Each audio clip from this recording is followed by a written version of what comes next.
So, why exactly did Putin invite Trump? Don't tell me he thinks Trump is some sort of diplomatic genius who could bring world peace. If that's the case, maybe Putin should try looking for someone else. But if he just wanted a really spectacular party, well, Trump might just be the perfect choice. Let's be honest, Putin and Trump share one big passion: turning any event into a reality TV show. Both of them love the spotlight and the attention from the media. Putin knows that with Trump, everything can become a TV show. An event that would normally be quite serious could easily turn into, who can yell the loudest. Right, inviting Trump to Russia might be a genius move to boost the Victory Day celebrations. Sure, it's an important day for the Russians, but to get the West's attention, especially America's, he needs a star. Trump, with all his events, speeches, and drama, could make Moscow the center of the world that day. And let's be real, who doesn't want to see Trump standing next to Putin, waving at World War II veterans, flashing that confident smile he always has? With Trump, it's not just an ordinary diplomatic visit. No, this is a global event that could become the main topic in TV shows, headlines on social media, or even a documentary later. Nobody can deny that Trump knows how to pull in attention from all corners of the globe. And Putin, with his long-term vision, and maybe a little bit of fun, surely calculated that Trump's presence would make the whole world's eyes turn to Moscow. So, why not invite Trump, the man who's perfect for any event that needs a bit of drama? If Putin thinks that Trump can help Russia rebuild its influence in the West, maybe he's not wrong. But there's one thing for sure: Putin knows that when Trump shows up, everything becomes a stage. And that stage better have a star. So, why not invite Trump? The man who makes any event a show. Let's remember how Trump has shown up at international events. With him, everything becomes an opportunity to drop one of his signature Trump lines. Why not use that as a weapon in diplomacy? And let's not forget, when Trump heads to Moscow, he'll definitely bring along a media team to help craft a compelling story. That's part of Trump's strategy: building a narrative, creating tension. Why settle for a dull ceremony when you can have the Trump show? So, is that the main reason Putin invited Trump? Maybe.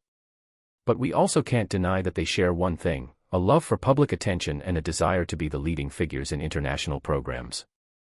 And if that's the reason Trump is coming to Moscow, then we're in for quite the event. Now, let's talk about the fun part: the international reactions. Because, oh boy, not everyone is thrilled about the idea of Trump showing up in Moscow. When news broke that Trump was invited, it was like a bomb went off in international politics. The US government, for example, started asking, why does Trump want to go to Moscow? Is he planning to sign a huge deal with Putin or just enjoy some borscht?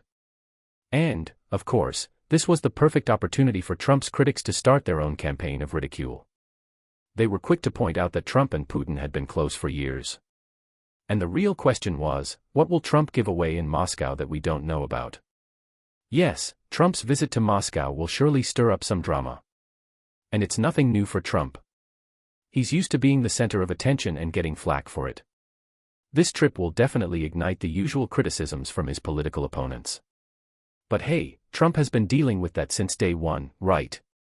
And it's not just the US that's having a meltdown. The whole Western world has their eyes on this.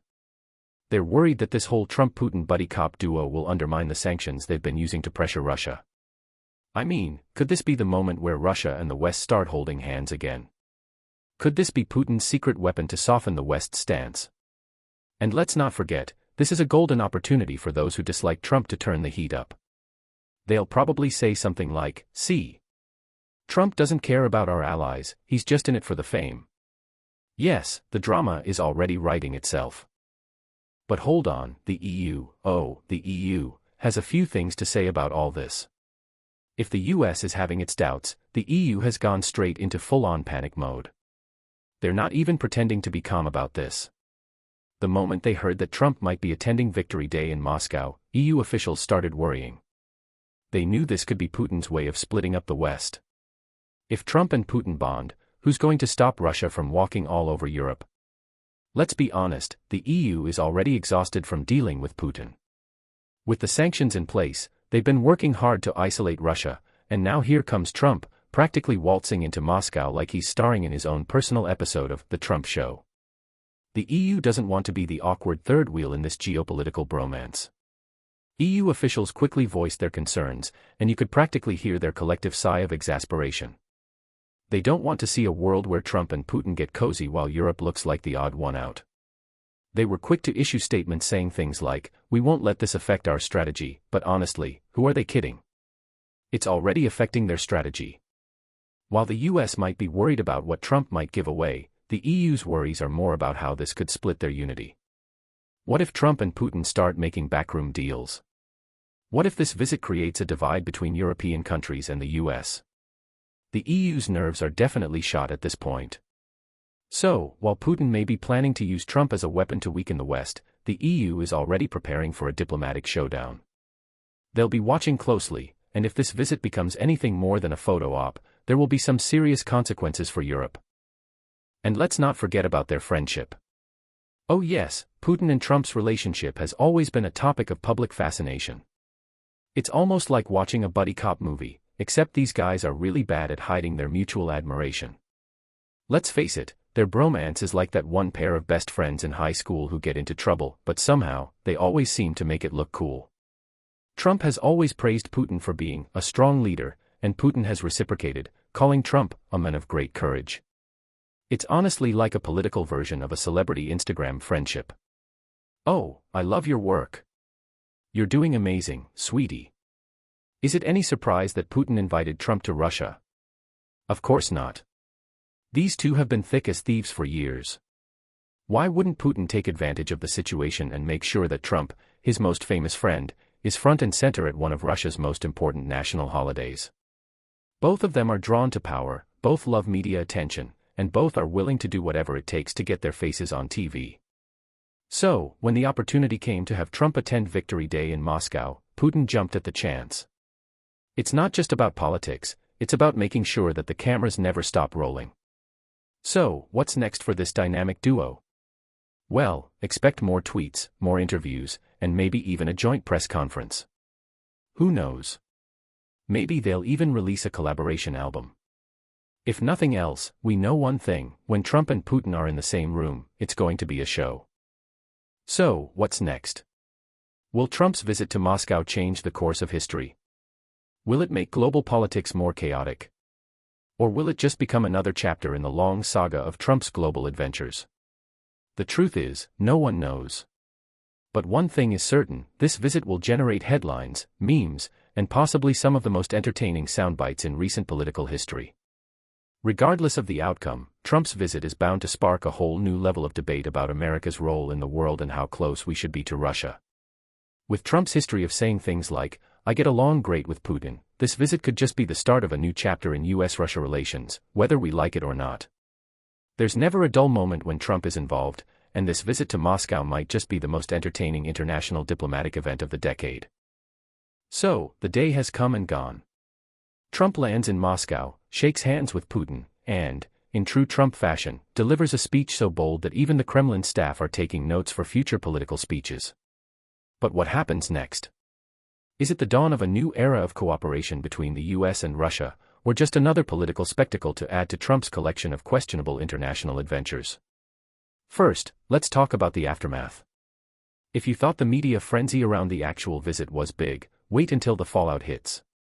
Western media is buzzing like a hornet's nest. Headlines like "Trump and Putin, the ultimate bromance," or "the new power couple," start flooding every major news outlet.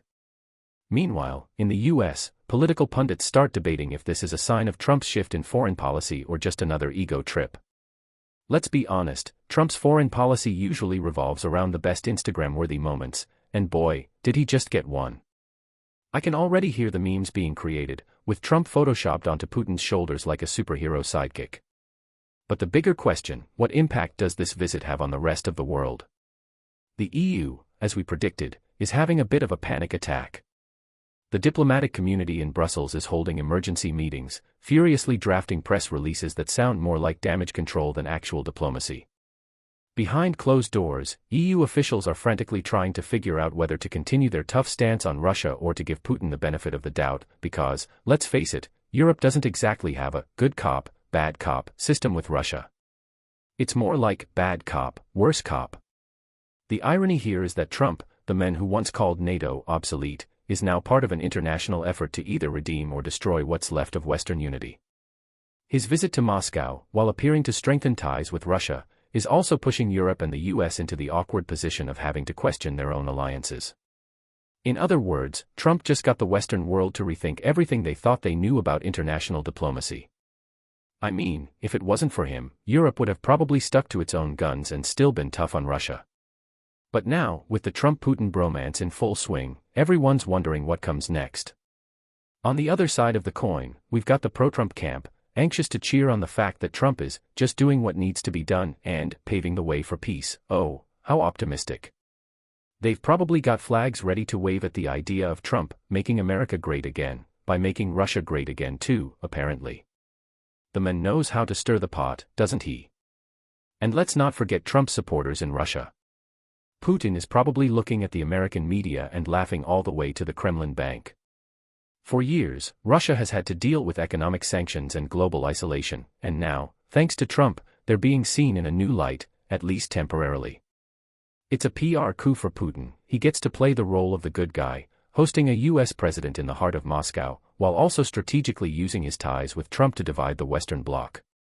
Putin may not need Trump's political influence, but let's face it, he's sure as hell enjoying the international stage Trump has provided him. As the smoke clears, we're left with a few uncomfortable truths. Trump's visit might have achieved its goal of making headlines, but it also might have put a massive dent in Western solidarity. The EU now faces a difficult task. How do you continue imposing sanctions on Russia when the US seems to be on the verge of becoming besties with Putin? It's like watching a high school rivalry unravel as the star quarterback decides to hang out with the opposing team. Europe is going to have to decide if they want to maintain the tough love approach to Russia or whether it's time for them to embrace a new, flexible policy that, quite frankly, doesn't involve any kind of backbone. Let's take a moment to talk about NATO. Oh yes, they're definitely the awkward guest at this party.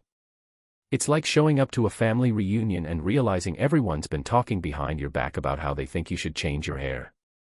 NATO is the just trying to keep everyone together friend, but right now, it feels like that one friend who forgot to read the room and now finds themselves arguing with Trump supporters and Putin's admirers alike. The future of NATO is now up in the air. Will it hold together as a unified force against Russia, or will Trump's visit encourage more cracks in the foundation? Another casualty of this whole debacle. The American political discourse. Trump's detractors in the US are already preparing for battle, sharpening their verbal weapons for the next presidential campaign. How could Trump legitimize Putin in front of the entire world? They'll say. Doesn't he see what's at stake? But Trump, as always, remains unbothered by any criticism. He's already busy working on his next tweet, likely calling his Moscow visit the best diplomatic move ever made. And lastly, there's one thing that's certain: Trump has done what he does best. He's turned international diplomacy into a spectacle. Whether this visit will have long-term consequences on US-Russia relations, on NATO, or on the EU is anyone's guess. But one thing's for sure, the man knows how to make headlines. Will we ever get tired of this? So, as Trump boards his private jet to return to the US, no one really knows what comes next. Will we see him rescue the world from a looming international crisis with another tweet, or will we all just sit back and watch as he turns the world stage into his own reality show, much to the chagrin of everyone else? One thing is for certain, though: Trump's visit to Moscow was not just about diplomacy, it was about making sure the world, and the media, remained captivated by the never-ending drama that is Donald Trump. Whether this trip will lead to any real change in US-Russia relations or if it's just another headline-grabbing stunt remains to be seen. But let's face it, at the very least, it gave us something to talk about, didn't it? Sure, Trump is back on his home turf, but the ripples of his Russian adventure will undoubtedly continue for some time. Whether you love him or hate him, the fact remains, this man knows how to turn even the most solemn of occasions into a world-class performance. And that, my friends, is why we can't look away. Stay tuned for the next international political drama. Maybe it'll be Trump at the UN, or maybe he'll start his own summit with Putin every year. Whatever happens next, you can be sure of one thing: it'll be one hell of a show.